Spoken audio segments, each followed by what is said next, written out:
सेठ लगनदास की जीवन की पगिया फलहीन थी। कोई ऐसा मानवीय, आध्यात्मिक या चिकित्सात्मक प्रयत्न न था जो उन्होंने न किया हो। यूं शादी में एक पत्नी व्रत के कायल थे, मगर ज़रूरत और आग्रह से विवश होकर एक दो नहीं 5 शादियां की। यहाँ तक कि उम्र के 40 साल गुजर गए और अंधेरे घर में उजाला न हुआ। बेचारे बहुत रंजीता रहते। यह धन संपत्ति, यह ठाट बाट, यह वैभव और यह ऐश्वर्य क्या होंगे? मेरे बाद इनका क्या होगा? कौन इनको भोगेगा? यह ख्याल बहुत अफसोसनाक था। आखिर यह सलाह हुई कि किसी लड़के को गोद लेना चाहिए, मगर यह मसला पारिवारिक झगड़ों के कारण सालों तक स्थगित रहा। जब सेठ जी ने देखा कि बीवियों में अब तक बदस्तूर कशमकश हो रही है, तो उन्होंने नैतिक साहस से काम लिया और एक होनहार अनाथ लड़के को गोद ले लिया। उसका नाम रखा गया मगनदास। उसकी उम्र 5-6 साल से ज़्यादा न थी। भला का ज़हीन और तमीज़दार। मगर औरतें सब कुछ कर सकती हैं, दूसरे के बच्चे को अपना नहीं समझ सकती। यहाँ तो 5 औरतों का साझा था। अगर एक उसे प्यार करती तो बाकी 4 औरतों का फर्ज था कि उससे नफरत करें। हाँ, सेठ जी उसके साथ बिल्कुल अपने लड़के से ही मोहब्बत करते थे। पढ़ाने को मास्टर रखे, सवारी के लिए घोड़े, रईसी ख्याल के आदमी थे। राग रंग का सामान भी मुहैया था। गाना सीखने का लड़के ने शौक किया तो उसका भी इंतज़ाम हो गया। गरज अब मगनदास जवानी पर पहुंचा तो रईसाना दिलचस्पियों में उसे कमाल हासिल था। उसका गाना सुनकर उस्ताद लोग कानों पर हाथ रखते। शहसवार ऐसा कि दौड़ते हुए घोड़े पर सवार हो जाता। डील डॉल शक्ल सूरत में उसका सा अलबेला जवान दिल्ली में कम होगा। शादी का मसला पेश हुआ।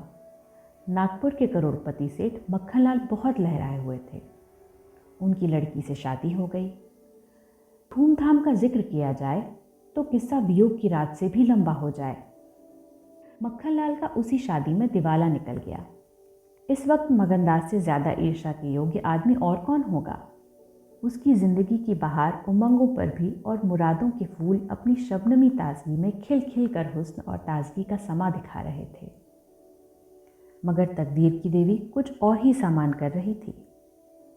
वह सैर सपाटे के इरादे से जापान गया हुआ था कि दिल्ली से खबर आई कि ईश्वर ने तुम्हें एक भाई दिया है। मुझे इतनी खुशी है कि ज़्यादा अरसे तक जिंदा न रहूँगा। तुम बहुत जल्द लौट आओ। मगननाथ के हाथ से तार छूट गया और सर में ऐसा चक्कर आया कि जैसे किसी ऊंचाई से गिर पड़ा है। मगनदास का किताबी ज्ञान बहुत कम था, मगर स्वभाव की सज्जनता से वह खाली हाथ न था। हाथों की उदारता ने, जो समृद्धि का वरदान है, हृदय को भी उदार बना दिया था। उसे घटनाओं की इस काया पलट से दुख तो ज़रूर हुआ, आखिर इंसान ही था। मगर उसने धीरज से काम लिया और एक आशा और भय की मिलीजुली हालत में देश को रवाना हुआ। रात का वक्त था। जब अपने दरवाजे पर पहुंचा तो नाच गाने की महफिल सजी देखी। उसके कदम आगे न बढ़े। वह लौट पड़ा और एक दुकान के चबूतरे पर बैठकर सोचने लगा कि अब क्या करना चाहिए। इतना तो उसे यकीन था कि सेठ जी उसके साथ भी भलमनसी और मोहब्बत से पेश आएंगे, बल्कि शायद अब और भी कृपा करने लगें। सेठानियाँ भी अब उसके साथ गैरों सा बर्ताव न करेंगी। मुमकिन है मजली बहू, जो इस बच्चे की खुशनसीब माँ थी, उससे दूर दूर रहें, मगर बाकी चारों सेठानियों की तरफ से सेवा सत्कार में कोई शक नहीं था। उनकी डाह से वह फ़ायदा उठा सकता था। उसके स्वभाव ने यह गवारा न किया कि जिस घर में मालिक की हैसियत से रहता था, उसी घर में अब एक आश्रित की हैसियत से ज़िंदगी बसर करे। उसने फैसला कर लिया कि अब यहाँ रहना न मुनासिब है न मसलहत। मगर जाऊँ कहाँ? न कोई ऐसा फ़न सीखा, न कोई ऐसा इल्म हासिल किया जिससे रोज़ी कमाने की सूरत पैदा होती। रईसाना दिलचस्पियाँ उसी वक्त तक कद्र की निगाह से देखी जाती हैं जब तक कि वे रईसों के आभूषण रहें। जीविका बनकर के वे सम्मान के पद से गिर जाती है। अपनी रोज़ी हासिल करना तो उसके लिए कोई ऐसा मुश्किल काम न था। किसी सेठ साहूकार के यहाँ मुनीम बन सकता था, किसी कारखाने की तरफ से एजेंट हो सकता था, मगर उसके कंधे पर एक भारी जुआ रखा हुआ था। उसे क्या करे? एक बड़े सेठ की लड़की जिसने लाड़ प्यार से परवरिश पाई, उसे यह कंगाली की तकलीफ़ें क्यों कर झेली जाएंगी? क्या मक्खनलाल की लाडली बेटी एक ऐसे आदमी के साथ रहना पसंद करेगी जिसे रात की रोटी का भी ठिकाना नहीं? मगर इस फिक्र में अपनी जान क्यों खपाऊं? मैंने अपनी मर्जी से शादी नहीं की। मैं बराबर इनकार करता रहा। सेठ जी ने ज़बरदस्ती मेरे पैरों में बेड़ी डाली है। अब वही इसके जिम्मेदार हैं, मुझसे कोई वास्ता नहीं है। लेकिन जब उसने दोबारा ठंडे दिल से इस मसले पर गौर किया तो बचाव की कोई सूरत नज़र न आई। आखिरकार उसने यह फैसला किया कि पहले नागपुर चलूं, ज़रा उन महारानी के तौर तरीके को देखूं, बाहर ही बाहर उनके स्वभाव की मिजाज की जांच करूं। उस वक्त तय करूंगा कि मुझे क्या करके चाहिए। अगर रईसी की बू उनके दिमाग से निकल गई है और मेरे साथ रूखी रोटियां खाना उन्हें मंजूर है तो इससे अच्छा फिर और क्या। लेकिन अगर वह अमीरी ठाट बाट के हाथों बिकी हुई हैं तो मेरे लिए रास्ता साफ है। फिर मैं हूँ और दुनिया का गम। ऐसी जगह जाऊं जहां किसी परिचित की सूरत सपने में भी दिखाई न दे। गरीबी की जिल्लत नहीं रहती अगर अजनबियों में ज़िंदगी बसर की जाए। यह जानने पहचानने वालों की कनखियाँ और कनबतियाँ हैं जो गरीबी को यंत्रणा बना देती हैं। इस तरह दिल में ज़िंदगी का नक्शा बनाकर मगनदास अपनी मर्दाना हिम्मत के भरोसे पर नागपुर की तरफ चला, उस मल्लाह की तरह जो कश्ती और पाल के बगैर नदी की उमड़ती हुई लहरों में अपने को डाल दे। शाम के वक्त सेठ मक्खनलाल के सुंदर बगीचे में सूरज की पीली किरणें मुरझाए हुए फूलों से गले मिलकर विदा हो रहीं। बाग के बीच में एक पक्का कुआं था और एक मौलसिरी का पेड़। कुएं के मुंह पर अंधेरे की सी नीली नकाब थी, पेड़ के सिर पर रोशनी की सुनहरी चादर। इसी समय एक नौजवान थका मांदा कुएं पर आया और लोटे से पानी भरकर पीने के बाद जगत पर बैठ गया। मालिन ने पूछा, कहाँ जाओगे? मगनदास ने जवाब दिया कि जाना तो बहुत दूर है, मगर यहीं रात हो गई, यहीं कहीं ठहरने का ठिकाना मिल जाएगा। मालिन बोली, चले जाओ सेठ जी की धर्मशाला में, बड़े आराम की जगह है। मगनदास बोला, धर्मशाला में तो मुझे ठहरने का कभी संयोग नहीं हुआ। कोई हर्ज न हो तो यहीं पड़ा रहूं, यहाँ कोई रात को रहता है? मालिन बोली, भाई मैं यहाँ ठहरने को ना कहूँगी, यह बाई जी की बैठक है, झरोके में बैठकर सैर किया करती हैं, कहीं देखभाल लें तो मेरे सिर के एक बाल भी न रहें। मगनदास बोला, बाई जी कौन? मालिन बोली, यही सेठ जी की बेटी इंदिराबाई। मगनदास बोला, यह गजरे उन्हीं के लिए बना रही हो क्या? मालिन बोली, हाँ, और सेठ जी के यहाँ है ही कौन, फूलों के गहने बहुत पसंद करती हैं। मगनदास बोला, शौकीन औरत मालूम होती हैं। मालिन बोली, भाई यह तो बड़े आदमियों की बातें हैं, वे शौक न करें तो हमारा तुम्हारा निबाह कैसे हो? और धन है किस लिए? अकेली जान पर 10 लौंडियाँ हैं। सुना करती थी कि भगवान आदमी का हल भूत जोतता है, वह अपनी आंखों देखा। आप ही आप पंखा चलने लगा, आप ही आप सारे घर में दिन का सा उजाला हो जाए। तुम झूठ समझते होगे, मगर मैं आंखों देखी बात कहती हूँ। उस गर्व की चेतना के साथ जो किसी नादान आदमी के सामने अपनी जानकारी के बयान करने में होता है, बूढ़ी मालिन अपनी सर्वज्ञता का प्रदर्शन करने लगी। मगनदास ने उकसाया, होगा भाई, बड़े आदमी की बातें निराले होती हैं। लक्ष्मी के बस में सब कुछ है, मगर अकेली जान पर 10 लौंडियां, समझ में नहीं आता। मालिन ने बुढ़ापे के चिड़चिड़ेपन से जवाब दिया, तुम्हारी समझ मोटी हो तो कोई क्या करे? कोई पान लगाती है, कोई पंखा झलती है, कोई कपड़े पहनाती है। 2000 रुपये में तो सेज गाड़ी आई थी, चाहो तो मुंह देख लो, उस पर हवा खाने जाती हैं। एक बंगालिन गाना बजाना सिखाती है, मेम पढ़ाने आती हैं, शास्त्री जी संस्कृत पढ़ाते हैं। कागज़ पर ऐसी मूरत बनाती हैं कि अब बोली और अब बोली। दिल की रानी है। बेचारी के भाग फूट गए। दिल्ली के सेठ लगनदास के गोद लिए हुए लड़के से ब्याह हुआ था, मगर राम जी की लीला, 70 बरस के मुर्दे को लड़का दिया। कौन पति आएगा? जब से यह सुनावनी आई है तब से बहुत उदास रहती हैं। एक दिन रोती थीं, मेरे सामने की बात है। बाप ने देख लिया, समझाने लगे। लड़की को बहुत चाहते हैं, सुनती हूँ दामाद को यहीं बुला कर रखेंगे। नारायण करे मेरी रानी दूधों नहाए पूतों फले। माली मर गया था, उन्होंने आड़ न ली होती तो घर भर के टुकड़े मांगती। मगनदास ने एक ठंडी सांस ली। बेहतर है अब यहाँ से अपनी इज्जत आबरू लिए हुए चल दो, यहाँ मेरा निबाह ना होगा। इंदिरा रईस जाती है, तुम इस काबिल नहीं हो कि उसके शौहर बन सको। मालिन से बोला, तो धर्मशाला में जाता हूँ, जाने वहाँ खाट वाट मिल जाती है कि नहीं, मगर रात ही तो काटनी है, किसी तरह कट ही जाएगी। रईसों के लिए मखमली गद्दे चाहिए, हम मजदूरों के लिए पुआल ही बहुत है। यह कहकर उसने लुटिया उठाई, डंडा संभाला और दर्द भरे दिल से एक तरफ चल दिया। उस वक्त इंदिरा अपने झरोखे पर बैठी हुई इन दोनों की बातें सुन रही थी। कैसा संयोग है कि स्त्री को स्वर्ग की सब सिद्धियां प्राप्त हैं और उसका पति आवारों की तरह मारा मारा फिर रहा है, उसे रात काटने का ठिकाना नहीं। मगनदास निराश विचारों में डूबा हुआ शहर से बाहर निकल आया और एक सराय में ठहरा जो सिर्फ इसलिए मशहूर थी कि वहाँ शराब की एक दुकान थी। यहाँ आसपास से मजदूर लोग आ आकर अपने दुख को भुलाया करते थे। जो भूले भटके मुसाफिर यहाँ ठहरते, उन्हें होशियारी और चौकसी का व्यावहारिक पाठ मिल जाता था। मगनदास थका मांदा था ही, एक पेड़ के नीचे चादर बिछाकर सो रहा, और जब सुबह को नींद खुली तो उसे किसी पीर औलिया के ज्ञान की सजीव दीक्षा का चमत्कार दिखाई पड़ा, जिसकी पहली मंजिल वैराग्य है। उसकी छोटी सी पोटली, जिसमें 2-1 कपड़े और थोड़ा सा रास्ते का खाना और लुटिया डोर बंधी हुई थी, गायब हो गई। उन कपड़ों को छोड़कर जो उसके बदन पर थे, अब उसके पास कुछ भी न था, और भूख, जो कंगाली में और भी तेज हो जाती है, उसे बेचैन कर रही थी। मगर वह दृढ़ स्वभाव का आदमी था। उसने किस्मत का रोना न रोया और किसी तरह गुजर करने की तदबीरें सोचने लगा। लिखने और गणित में अच्छा अभ्यास था, मगर इस हैसियत में उससे फ़ायदा उठाना असंभव था।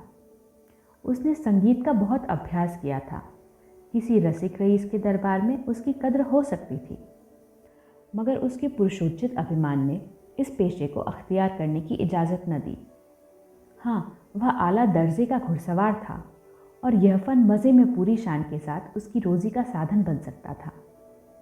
यह पक्का इरादा करके उसने हिम्मत से कदम आगे बढ़ाए। ऊपर से देखने पर यह बात यकीन के काबिल नहीं मालूम होती, मगर वह अपना बोझा हल्का हो जाने से इस वक्त बहुत उदास नहीं था। मर्दाना हिम्मत का आदमी ऐसी मुसीबतों को उसी निगाह से देखता है जिसमें एक होशियार विद्यार्थी परीक्षा के प्रश्नों को देखता है। उसे अपनी हिम्मत आजमाने का, एक मुश्किल से जूझने का मौका मिल जाता है। उसकी हिम्मत अनजाने ही मजबूत हो जाती है। अक्सर ऐसे मार्के मर्दाना हौसले के लिए प्रेरणा का काम देते हैं। मगनदास इस जोश से कदम बढ़ाता चला जाता था कि जैसे कामयाबी की मंजिल सामने नजर आ रही है, मगर शायद वहाँ के घोड़ों ने शरारत और बिगड़ैलपन से तौबा कर ली थी, या वे स्वाभाविक रूप से बहुत मज़े में धीमे धीमे चलने वाले थे। वह जिस गांव में जाता, निराशा को उकसाने वाला जवाब पाता। आखिरकार शाम के वक्त जब सूरज अपनी आखिरी मंजिल पर जा पहुंचा था, उसकी कठिन मंजिल तमाम हुई। नागरघाट के ठाकुर अटल सिंह ने उसकी चिंता को समाप्त किया। यह एक बड़ा गांव था। पक्के मकान बहुत थे, मगर उनमें प्रेतात्माएं आबाद थीं। कई साल पहले प्लेग ने आबादी के बड़े हिस्से को इस क्षणभंगुर संसार से उठाकर स्वर्ग में पहुंचा दिया था। इस वक्त प्लेग के बचे खुचे वे लोग गांव के नौजवान और शौकीन जमींदार साहब और हल्के के कारगुजार और रौबीले थानेदार साहब थे। उनकी मिलीजुली कोशिशों से गांव में सतयुग का राज था। धन दौलत को लोग जान का अजाब समझते थे, उसे गुनाह की तरह छुपाते थे। घर घर में रुपये होते हुए भी कर्ज ले लेकर खाते और फटे हालों की तरह रहते। इसी में निबाह था। काजल की कोठरी थी, सफ़ेद कपड़े पहनना, उन पर धब्बा लगाना था। हुकूमत और ज़बरदस्ती का बाजार गर्म था। अहीरों के यहाँ आंजन के लिए भी दूध न था। थाने में दूध की नदी बहती थी। मवेशी खाने के मुहर्रिर दूध की कुल्लियाँ करते थे। इसी अंधेर नगरी को मगनदास ने अपना घर बनाया। ठाकुर साहब ने असाधारण उदारता से काम लेकर उसे रहने के लिए एक मकान भी दे दिया, जो केवल बहुत व्यापक अर्थों में मकान कहा जा सकता था। इसी झोपड़े में वह एक हफ्ते से जिंदगी के दिन काट रहा है। उसका चेहरा जर्द है और कपड़े मैले हो रहे हैं, मगर ऐसा मालूम होता है कि उसे अब इन बातों की अनुभूति ही नहीं रही। जिंदा है, मगर जिंदगी रुखसत हो गई है। हिम्मत और हौसला मुश्किल को आसान कर सकते हैं, आंधी और तूफान से बचा सकते हैं, मगर चेहरे को खिला सकना उनके सामर्थ्य से बाहर है। टूटी हुई नाव पर बैठकर मल्हार गाना हिम्मत का काम नहीं, हिमाकत का काम है। एक रोज़ जब शाम के वक्त वह अंधेरे में खाट पर पड़ा हुआ था, एक औरत उसके दरवाजे पर आकर भीख मांगने लगी। मगनदास को आवाज़ परिचित जान पड़ी। बाहर आकर देखा तो वही चंपा मालिन थी। कपड़े तार तार, मुसीबत की रोती हुई तस्वीर। बोला, मालिन, तुम्हारी यह क्या हालत है? मुझे पहचानती हो? मालिन ने चौंक कर देखा और पहचान गई। रोकर बोली, बेटा, अब बताओ मेरा कहाँ ठिकाना लगे। तुमने मेरा बना बनाया घर उजाड़ दिया। न उस दिन तुमसे बात करती, न मुझे यह विपत पड़ती। बाई ने तुम्हें बैठे देख लिया, बातें भी सुनी। सुबह होते ही मुझे बुलाया और बरस पड़ी। नाक कटवा लूँगी, मुंह में कालिक लगवा दूंगी। चुड़ैल, कुटनी, तू मेरी बात किसी गैर आदमी से क्यों चलाए? तू दूसरों से मेरी चर्चा करे, वह क्या तेरा दामाद था जो तू उससे मेरा दुखड़ा रोती थी? जो कुछ मुंह में आया बकती रही। मुझसे भी न सहा गया। रानी रूठेंगी, अपना सुहाग लेंगी। बोली, बाई जी, मुझसे कसूर हुआ, लीजिए अब जाती हूँ। छींकते नाक कटती है तो मेरा निबाह यहाँ ना होगा। ईश्वर ने मुँह दिया है तो आहार भी देगा। 4 घर से मांगूंगी तो पेट को हो जाएगा। उस छोकरी ने मुझे खड़े खड़े निकलवा दिया। बताओ, मैंने तुमसे कौन सी शिकायत की थी? उसकी क्या चर्चा की थी? मैं तो उसका बखान कर रही थी, मगर बड़े आदमियों का गुस्सा भी बड़ा होता है। अब बताओ, मैं किसकी होकर रहूं? 8 दिन उसी तरह टुकड़े मांगते हुए हो गए। एक भतीजी उन्हीं की यहाँ लौंडियों में नौकर थी। उसी दिन उसे भी निकाल दिया। तुम्हारी बदौलत जो कभी न किया था वह करना पड़ा। तुम्हें कहाँ का दोष लगाऊं? किस्मत में जो लिखा था देखना पड़ा।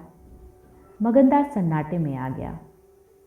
आह, मिजाज का यह हाल है, यह घमंड, यह शान। मालिन को इत्मीनान दिलाया। उसके पास अगर दौलत होती तो उसे मालामाल कर देता। सेठ मक्खनलाल की बेटी को भी मालूम हो जाता कि रोज़ी की कुंजी उसी के हाथ में नहीं है। बोला, तुम फिक्र न करो, मेरे घर में आराम से रहो। अकेले मेरा जी भी नहीं लगता। सच कहो तो मुझे तुम्हारी तरह एक औरत की तलाश थी। अच्छा हुआ तुम आ गई। मालिन ने आंचल फैलाकर असीम आशीर्वाद दिया। बेटा, तुम जुग जुग जियो, बड़ी उम्र हो। यहाँ कोई घर मिले तो मुझे दिलवा दो।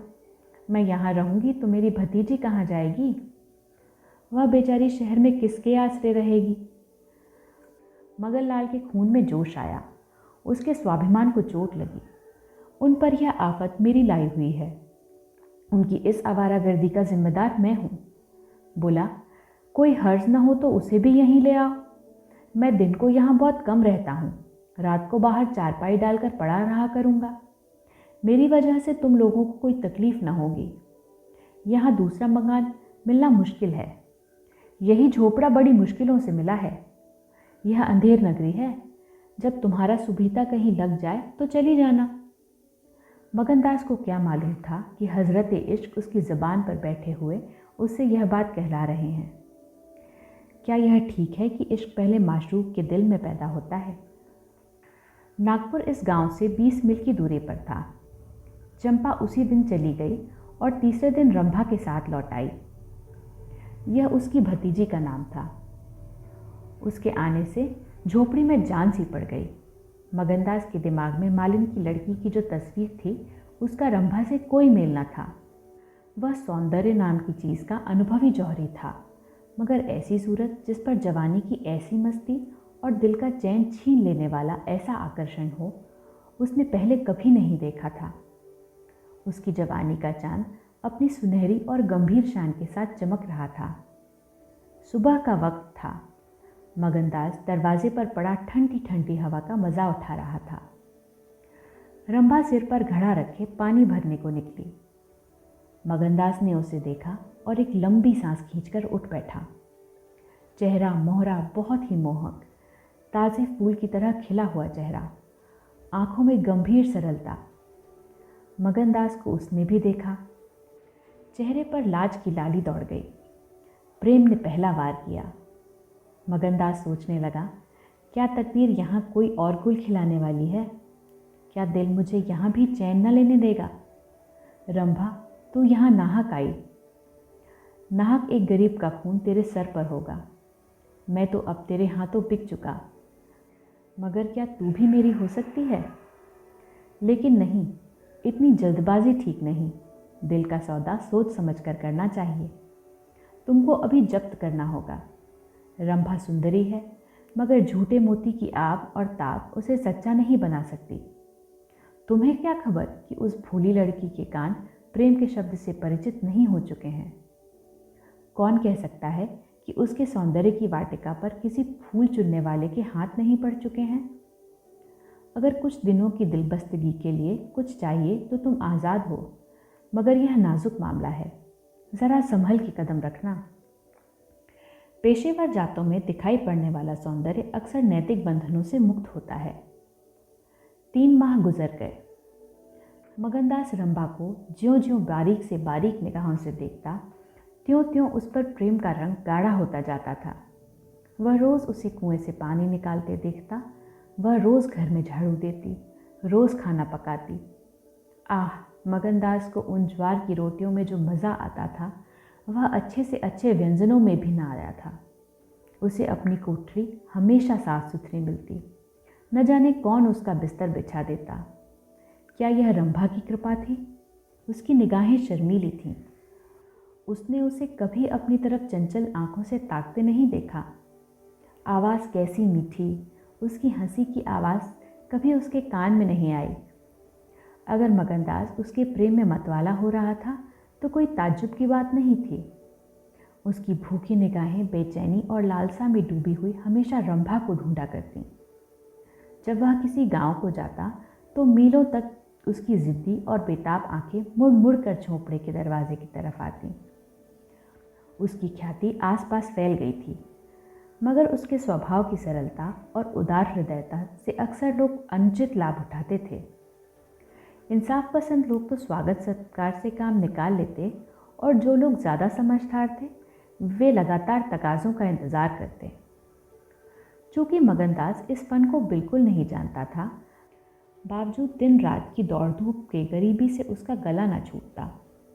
जब वह रंभा को चक्की पीसते हुए देखता तो गेहूं के साथ उसका दिल भी पिस जाता था। वह कुएं से पानी निकालती तो उसका कलेजा निकल आता। जब वह पड़ोस की औरतों के कपड़े सीती तो कपड़ों के साथ मगनदास का दिल छिद जाता। मगर कुछ बस था न काबू। मगनदास की हृदय बेदी दृष्टि को इसमें तो कोई संदेह नहीं था कि उसके प्रेम का आकर्षण बिल्कुल बेअसर नहीं है, वरना रंभा की उन वफा से भरी हुई खातिरदारियों की तुक वह कैसे बिठाता। वफा ही वह जादू है जो रूप के गर्भ का सिर नीचा कर सकता है, मगर प्रेमिका के दिल में बैठने का मादा उसमें बहुत कम था। कोई दूसरा मनचला प्रेमी अब तक अपने वशीकरण में कामयाब हो चुका होता, लेकिन मगनदास ने दिल आशिक का पाया था और ज़बान माशूक की। एक रोज़ शाम के वक्त चंपा किसी काम से बाजार गई हुई थी और मगनदास हमेशा की तरह चारपाई पर पड़ा सपने देख रहा था। रंभा अद्भुत छटा के साथ आकर उसके सामने खड़ी हो गई। उसका भोला चेहरा कमल की तरह खिला हुआ था और आंखों से सहानुभूति का भाव छलक रहा था।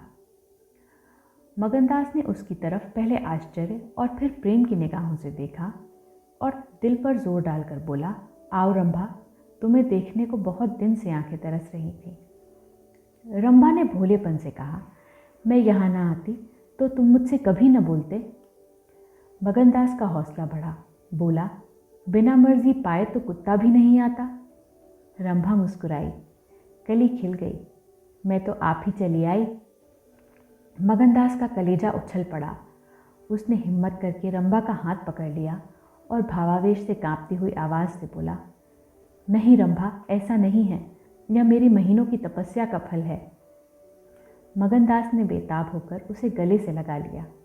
जब वह चलने लगी तो अपने प्रेमी की ओर प्रेम भरी दृष्टि से देखकर बोली, अब यह प्रीत हमको निभानी होगी। पौ फटने के वक्त जब सूर्य देवता के आगमन की तैयारियां हो रही थीं, मगनदास की आंखें खुली। रंभा आटा पीस रही थी। उस शांतिपूर्ण सन्नाटे में चक्की की घुमर घुमर बहुत सुहानी मालूम होती थी और वह उसके सुर से सुर मिलाकर अपने प्यारे ढंग से गा रही थी। साल भर गुजर गया। मगनदास की मोहब्बत और रंभा के सलीके ने मिलकर इस वीरान झोंपड़े को कुंज बाग बना दिया। अब वहाँ गायें थीं, फूलों की क्यारियाँ थीं और कई देहाती ढंग के मूढ़े थे। सुख सुविधा की अनेक चीज़ें दिखाई पड़ती थी। एक रोज़ सुबह के वक्त मगनदास कहीं जाने के लिए तैयार हो रहा था कि एक संभ्रांत व्यक्ति अंग्रेजी पोशाक पहने उसे ढूंढता हुआ आ पहुंचा और उसे देखते ही दौड़कर गले से लिपट गया। मगनदास और वह दोनों एक साथ पढ़ा करते थे। अब वह वकील हो गया था। मगनदास ने भी अब पहचाना और कुछ झेपता हुआ, कुछ झिझकता उससे गले लिपट गया। बड़ी देर तक दोनों दोस्त बातें करते रहे। बातें क्या थी, घटनाओं और संयोगों की एक लंबी कहानी थी। कई महीने हुए सेठ लगनदास का छोटा बच्चा चेचक की नज़र हो गया। सेठ जी ने दुख के मारे आत्महत्या कर ली और अब मगनदास सारी जायदाद, कोठी, इलाके और मकानों की एक छत्र स्वामी था। सेठानियों में आपसी झगड़े हो रहे थे। कर्मचारियों ने गबन को अपना ढंग बना रखा था। बड़ी सेठानी उसे बुलाने के लिए खुद आने को तैयार थी, मगर वकील साहब ने उन्हें रोका था। तब मगनदास ने मुस्कुरा कर पूछा, तुम्हें क्यों कर मालूम हुआ कि मैं यहाँ हूँ? तो वकील साहब ने फरमाया, महीने भर से तुम्हारी टोह में हूँ। सेठ मक्खनलाल ने अता पता बतलाया, तुम दिल्ली पहुँचे और मैंने अपना महीने भर का बिल पेश किया। रंभा अधीर हो रही थी कि यह कौन है और इनमें क्या बातें हो रही हैं। 10 बजते बजते वकील साहब मगनदास से 1 हफ्ते के अंदर आने का वादा लेकर विदा हुए। उसी वक्त रंभा आ पहुंची और पूछने लगी, ये कौन थे? इनका तुमसे क्या काम था? मगनदास ने जवाब दिया, यमराज का दूत। रंभा बोली, क्या असगुन बकते हो? मगन बोला, नहीं रंभा, यह असगुन नहीं है, यह सचमुच मेरी मौत का दूत था। मेरी खुशियों के बाग को रौंदने वाला, मेरी हरी भरी खेती को उजाड़ने वाला। रंभा, मैंने तुम्हारे साथ दगा की है। मैंने तुम्हें अपने फरेब के जाल में फंसाया है, मुझे माफ़ करो। मोहब्बत ने मुझसे यह सब करवाया। मैं मगन सिंह ठाकुर नहीं हूँ, मैं सेठ लगनदास का बेटा और सेठ मक्खनलाल का दामाद हूँ। मगनदास को डर था कि रंभा यह सुनते ही चौंक पड़ेगी और शायद उसे जालिम, दगाबाज कहने लगे, मगर उसका ख्याल गलत निकला। रंभा ने आंखों में आंसू भरकर सिर्फ इतना कहा, तो क्या तुम मुझे छोड़कर चले जाओगे? मगनदास ने उसे गले लगाकर कहा, हाँ। रंभा बोली, क्यों? मगनदास बोला, इसलिए कि इंदिरा बहुत होशियार, सुंदर और धनी है। रंभा बोली, मैं तुम्हें न छोड़ूंगी। कभी इंदिरा की लौंडी थी, अब उसकी सौत बनूंगी। तुम जितनी मेरी मोहब्बत करोगे उतनी इंदिरा की तो न करोगे, क्यों? मगनदास इस भोलेपन पर मतवाला हो गया। मुस्कुराकर बोला, अब इंदिरा तुम्हारी लौंडी बनेगी, मगर सुनता हूँ वह बहुत सुंदर है। कहीं मैं उसकी सूरत पर लुभा न जाऊं। मर्दों का हाल तुम नहीं जानती, मुझे अपने ही से डर लगता है। रंभा ने विश्वास भरी आंखों से देखकर कहा, क्या तुम भी ऐसा करोगे? जो जी में आए करना, मैं तुम्हें न छोड़ूंगी। इंदिरा रानी बने, मैं लौंडी रहूंगी। क्या इतने पर भी मुझे छोड़ दोगे? मगनदास की आंखें डबडबा गईं। बोला, प्यारी, मैंने फैसला कर लिया है कि दिल्ली न जाऊंगा। यह तो मैं कह ही न पाया कि सेठ जी का स्वर्गवास हो गया। बच्चा उनसे पहले ही चल बसा था। अफसोस सेठ जी के आखिरी दर्शन भी न कर सका। अपना बाप भी इतनी मोहब्बत नहीं कर सकता। उन्होंने मुझे अपना वारिस बनाया है। वकील साहब कहते थे कि सेठानियों में अनबन है, नौकर चाकर लूट मार मचा रहे हैं। वहाँ का यह हाल है और मेरा दिल वहाँ जाने पर राज़ी नहीं होता। दिल तो यहाँ है, वहाँ कौन जाए। रंभा ज़रा देर तक सोचती रही, फिर बोली, तो मैं तुम्हें छोड़ दूँगी। इतने दिन तुम्हारे साथ रही, ज़िंदगी का सुख लूटा, अब जब तक जीऊँगी इस सुख का ध्यान करती रहूँगी। मगर तुम मुझे भूल तो न जाओगे। साल में एक बार देख लिया करना, इसी झोपड़ी में आकर। मगनदास ने बहुत रोका मगर आंसू रुक न सके। बोले, रंभा ऐसी बातें ना करो, कलेजा बैठा जाता है। मैं तुम्हें छोड़ नहीं सकता। इसलिए नहीं कि तुम्हारे ऊपर कोई एहसान है, तुम्हारी खातिर नहीं, अपनी खातिर। वह शांति, वह प्रेम, वह आनंद जो मुझे यहाँ मिलता है और कहीं नहीं मिल सकता। खुशी के साथ ज़िंदगी बसर हो, यही मनुष्य के जीवन का लक्ष्य है। मुझे ईश्वर ने यह खुशी यहाँ दे रखी है, तो मैं क्यों उसे छोड़ूं? धन दौलत को मेरा सलाम है, मुझे उसकी हवस नहीं है। रंभा फिर गंभीर स्वर में बोली, मैं तुम्हारे पाँव की बेड़ी न बनूंगी। चाहे तुम अभी मुझे छोड़ो, लेकिन थोड़े दिनों में तुम्हारी यह मोहब्बत न रहेगी। मगनदास को कोड़ा लगा। जोश से बोला, तुम्हारे सिवा इस दिल में अब कोई और जगह नहीं पा सकता। रात ज़्यादा हो गई थी। अष्टमी का चांद सोने जा चुका था। दोपहर के कमल की तरह साफ आसमान में सितारे खिले हुए थे। किसी खेत के रखवाले की बांसुरी की आवाज़, जिसे दूरी ने तासीर, सन्नाटे ने सुरीलापन और अंधेरे ने आत्मिकता का आकर्षण दे दिया था, कानों में आ जा रही थी कि जैसे कोई पवित्र आत्मा नदी के किनारे बैठी हुई पानी की लहरों से या दूसरे किनारे के खामोश और अपनी तरफ खींचने वाले पेड़ों से अपनी ज़िंदगी की गम की कहानी सुना रही है। मगनदास सो गया, मगर रंभा की आंखों में नींद न आई। सुबह हुई तो मगनदास उठा और रंभा को पुकारने लगा, मगर रंभा रात ही को अपनी चाची के साथ वहाँ से कहीं चली गई थी। मगनदास को उस मकान के दरो दीवार पर एक मनहूसियत सी छाई हुई मालूम हुई कि जैसे घर की जान निकल गई हो। वह घबराकर उस कोठरी में गया जहाँ रंभा रोज़ चक्की पीसती थी, मगर अफसोस आज चक्की एकदम निश्चल थी। फिर वह कुएं की तरफ दौड़ गया, लेकिन ऐसा मालूम हुआ कि कुएं ने उसे निगल जाने के लिए अपना मुंह खोल दिया है। तब वह बच्चों की तरह चीख उठा। वह रोता हुआ फिर उसी झोपड़ी में आया जहाँ कल रात तक प्रेम का वास था, मगर उस वक्त वह शोक का घर बनी हुई थी। जब ज़रा आंसू थमे तो उसने घर में चारों तरफ निगाह दौड़ाई। रंभा की साड़ी अरगनी पर पड़ी हुई थी। एक पिटारी में वह कंगन रखा हुआ था जो मगनदास ने उसे दिया था। बर्तन सब रखे हुए थे, साफ और सुथरे। मगनदास सोचने लगा, रंभा, तूने रात को कहा था मैं तुम्हें छोड़ दूंगी। क्या तूने वह बात दिल से कही थी? मैंने तो समझा था तू दिल्लगी कर रही है, नहीं तो तुझे कलेजे में छिपा लेता। मैं तो तेरे लिए सब कुछ छोड़े बैठा था। तेरा प्रेम मेरे लिए सब कुछ था। मैं यूँ बेचैन हूँ, क्या तू बेचैन नहीं है? हाय, तू रो रही है, मुझे यकीन है कि तू अब भी लौट आएगी। फिर सजीव कल्पनाओं का एक झमकट उसके सामने आया। वे नाजुक अदाएं, वे मतवाली आँखें, वे भोली भाली बातें, वे अपने को भूली हुई सी मेहरबानियाँ, वह जीवनदायी मुस्कान, वे आशिकों जैसी दिलजोइयाँ, वह प्रेम का नशा, वह हमेशा खिला रहने वाला चेहरा, वह लचक लचक कर कुएं से पानी लाना, वह इंतज़ार की सूरत, वह मस्ती से भरी हुई बेचैनी, ये सब तस्वीरें उसकी निगाहों के सामने हमरतनाक बेताबी के साथ फिरने लगीं। मगनदास ने एक ठंडी सांस ली और आंसुओं और दर्द की उमड़ती हुई नदी को मर्दाना ज़ब्त से रोककर उठ खड़ा हुआ।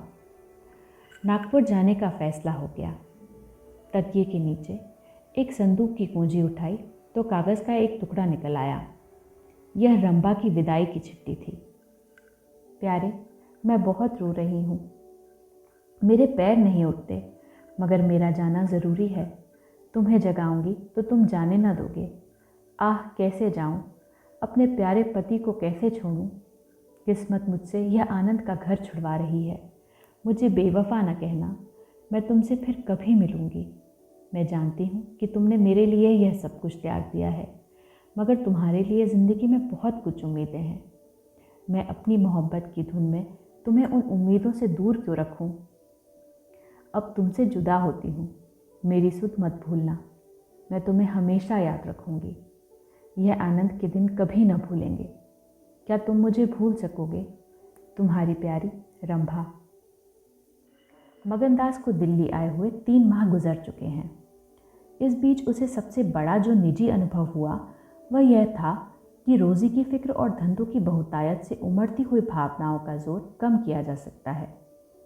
1.5 साल पहले का बेफिक्र नौजवान अब एक समझदार और सूझबूझ रखने वाला आदमी बन गया था। सागर घाट के उन कुछ दिनों से उसे रियाया और इन तकलीफ़ों का निजी ज्ञान हो गया था जो कारिंदों और मुख्तारों की सख्तियों की बदौलत उन्हें उठानी पड़ती हैं। उसने उसे रियासत के इंतज़ाम में बहुत मदद दी और वो कर्मचारी दबी ज़बान से उसकी शिकायत करते थे और अपनी किस्मत और ज़माने में उलट फेर को कोसते थे, मगर रियाया खुश थी। हाँ, जब वह सब धंधों से फुर्सत पाता तो एक भूली भाली सूरत वाली लड़की उसके ख्याल के पहलू में आ बैठती और थोड़ी देर के लिए सागर घाट का वह हरा भरा झोपड़ा और उसकी मस्तियाँ आंखों के सामने आ जाती। सारी बातें एक सुहाने सपने की तरह याद आ आकर उसके दिल को महसूसने लगती, लेकिन कभी कभी खुद ब खुद उसका ख्याल इंदिरा की तरफ भी जा पहुंचता, जो उसके दिल में रंभा की वही जगह थी। मगर किसी तरह उसमें इंदिरा के लिए एक कोना निकल आया था। जिन हालातों और आफतों ने उसे इंदिरा से बेजार कर दिया था वह अब रुखसत हो गई थी। अब उसे इंदिरा से कुछ हमदर्दी हो गई। अगर उसके मिजाज में घमंड है, हुकूमत है, तकल्लुफ़ है, शान है, तो यह उसका कसूर नहीं, यह रईस ज़ादों की आम कमज़ोरियाँ हैं। यही उनकी शिक्षा है। वे बिल्कुल बेबस और मजबूर हैं। इन बदते हुए और संतुलित भावों के साथ जहाँ वह बेचैनी के साथ रंभा की याद को ताज़ा किया करता था, वहाँ इंदिरा का स्वागत करने और उसे अपने दिल में जगह देने के लिए तैयार था। वह दिन दूर नहीं था जब उसे इस आजमाइश का सामना करना पड़ेगा। उसके कई आत्मीय अमीराना शान शौकत के साथ इंदिरा को विदा कराने के लिए नागपुर गए हुए थे। मगनदास की तबीयत आज तरह तरह के भावों के कारण, जिनमें प्रतीक्षा और मिलन की उत्कंठा विशेष थी, उचाट सी हो रही थी। जब कोई नौकर आता तो वह संभल बैठता कि शायद इंदिरा आ पहुंची। आखिर शाम के वक्त जब दिन और रात गले मिल रहे थे, जनान खाने में ज़ोर शोर से गाने की आवाज़ों ने बहू के पहुंचने की सूचना दी। सुहाग की सुहानी रात थी। 10 बज गए थे। खुले हुए हवादार सहन में चांदनी छिटकी हुई थी। वह चांदनी जिसमें नशा है, आरजू है और खिंचाव है। गमलों में खिले हुए गुलाब और चंपा के फूल चांद की सुनहरी रोशनी में ज़्यादा गंभीर और खामोश नजर आते थे। मगनदास इंदिरा से मिलने के लिए चला। उसके दिल में लालसाएं ज़रूर थीं, मगर एक पीड़ा भी थी। दर्शन की उत्कंठा थी, मगर प्यास से खोली। मोहब्बत नहीं, प्राणों का खिंचाव था जो उसे खींचे लिए जाता था। उसके दिल में बैठी हुई रंभा शायद बार बार बाहर निकलने की कोशिश कर रही थी, इसलिए दिल में धड़कन हो रही थी। वह सोने के कमरे के दरवाजे पर पहुंचा। रेशमी पर्दा पड़ा हुआ था। उसने पर्दा उठा दिया। अंदर एक औरत सफ़ेद साड़ी पहने खड़ी थी। हाथ में चंद खूबसूरत चूड़ियों के सिवा उसके बदन पर एक जेवर भी न था। ज्यों ही पर्दा उठा और मगनदास ने अंदर कदम रखा, वह मुस्कुराती हुई उसकी तरफ बढ़ी। मगनदास ने उसे देखा और चकित होकर बोला, रंभा। और दोनों प्रेमावेश से लिपट गए। दिल में बैठी हुई रंभा बाहर निकल आई थी। साल भर गुजरने के बाद एक दिन इंदिरा ने अपने पति से कहा, क्या रंभा को बिल्कुल भूल गए? कैसे बेवफा हो, कुछ याद है? उसने चलते वक्त तुमसे क्या विनती की थी? मगनदास ने कहा, खूब याद है। वह आवाज़ भी कानों में गूंज रही है। मैं रंभा को भोली भाली लड़की समझता था, यह नहीं जानता था कि यह त्रिया चरित्र का जादू है। मैं अपनी रंभा को अब भी इंदिरा से ज़्यादा प्यार करता हूँ। तो मैं डाह तो नहीं होती? इंदिरा ने हंसकर जवाब दिया, डाह क्यों हो, तुम्हारी रंभा है तो मेरा मगन सिंह नहीं है। मैं अब भी उस पर मरती हूँ। दूसरे दिन दोनों दिल्ली से एक राष्ट्रीय समारोह में शरीक होने का बहाना करके रवाना हो गए और सागर घाट जा पहुँचे। वह झोपड़ा, वह मोहब्बत का मंदिर, वह प्रेम भवन फूलों और हरियाली से लहरा रहा था। चंपा मालिन उन्हें वहाँ मिली। गांव के जमींदार उनसे मिलने के लिए आए। कई दिन तक फिर मगन सिंह को घोड़े निकालने पड़े। रंभा कुएं से पानी लाती, खाना पकाती, फिर चक्की पीसती और गाती। गांव की औरतें फिर उससे अपने कुर्ते और बच्चों की लेसदार टोपियां सिलवाती हैं।